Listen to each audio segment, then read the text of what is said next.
ئەمڕۆ لە تاواری تەندروستی سمارت هەستین بە 32مین پێداچوونەوەی خێرا لەسەر شێرپەنجەی جگەر بە دوو پانێڵی بەرفراوان و کەسانی پسپۆر و شارەزا ئامادە بوون لە پانێڵەکە توانیمان تازەترین ڕێگاکانی دەستنیشانکردن و چارەسەر باس بکەین لە پانێڵەکاندا لەگەڵ باسکردنی تازەترین توێژینەوەکان لەسەر شێرپەنجەی جگەر.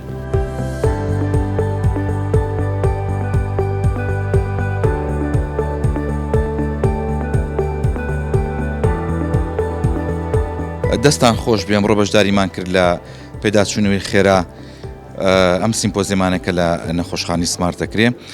بەڕاستی سەرکەوتووە، بەڕاستی پێویستە بۆ ئەم شارە، پێویستە بۆ خۆمان، بۆ گەنجەکان، بۆی کە ئەپدەیت بین لەم زانستی کە لەم ڕۆژەیە هەیە. چکە خۆتان نەزانن زانستی پزیشکی زۆر بەسەری ئەگۆڕێ، ئەبێت ئەگەر تۆزێک بخڵەفی دواکەوی پێڕاناگەی، لەبەرەوە ئەبێت هەمومان ئەپدەیت بین، ئەبێ هەمومان ئەو زانستی کەمڕۆ لە جیانە هەیە پێمان بێت، چکە بە مەسلحەتی نەخۆشخانەشکێتەوە لە کۆتاییە.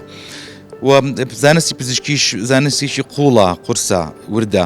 یعنی ئەگەر ئەم جۆرە میتینانە، ئەم جۆرە سیمپۆزیەمانە، ئەم جۆرە کۆبوونەوانە نەبێت، لەوانەیە لە مۆزوعی علم و خزمەتکردنی نەخۆش بە شێویشی باش دواکەوین.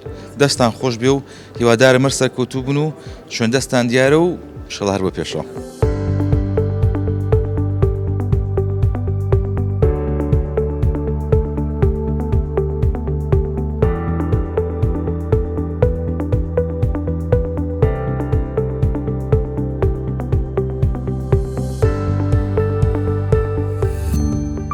سمارت وەرچەرخانە.